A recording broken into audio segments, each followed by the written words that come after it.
Hi sir, my name is Midshipman John Michael I. Piquet, reciting Rule 34, Maneuvering and Warning Signal. A.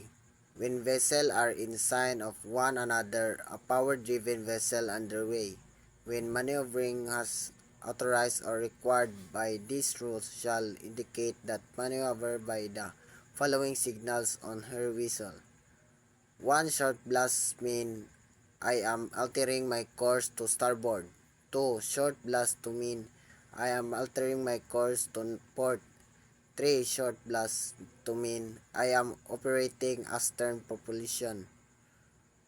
B.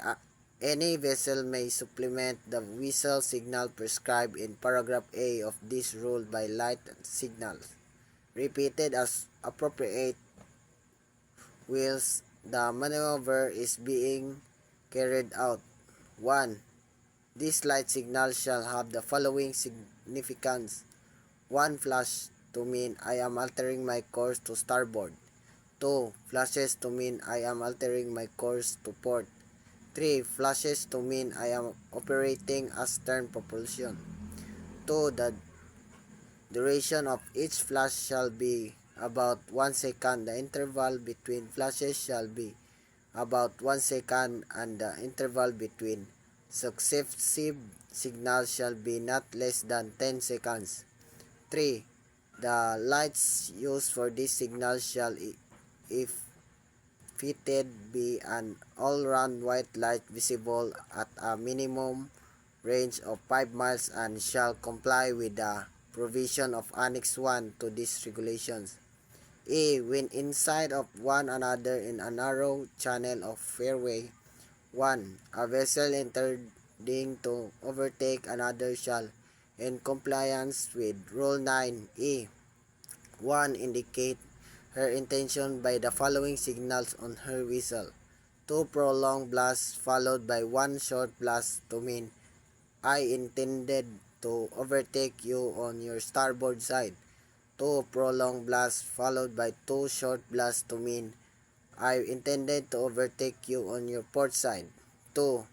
The vessel about to be overtaken when acting in accordance with Rule 9E1 shall indicate her agreement by the following signal on her whistle. 1 prolonged, 1 short, 1 prolonged, and 1 short blast in that order.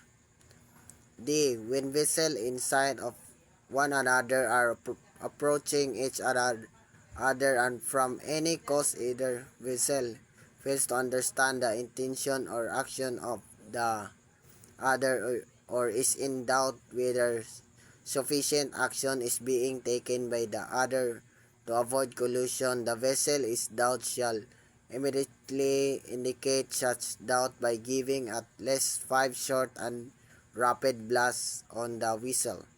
Such signal may be supplemented by a light signal of at least 5 short and rapid flashes. E. A vessel nearing a bend or an area of channel or fairway where other vessels may be obscured by an intervening obstruction shall sound prolonged blast. Such a signal shall be answered with a prolonged blast by any approaching vessel that may be within hearing around the bend or behind the intervening obstruction. 1. If a whistle are fitted on a vessel at a distance apart of more than 100 meters, 1 whistle only shall be used for giving maneuver and warning signals. And that's all, sir. Thank you.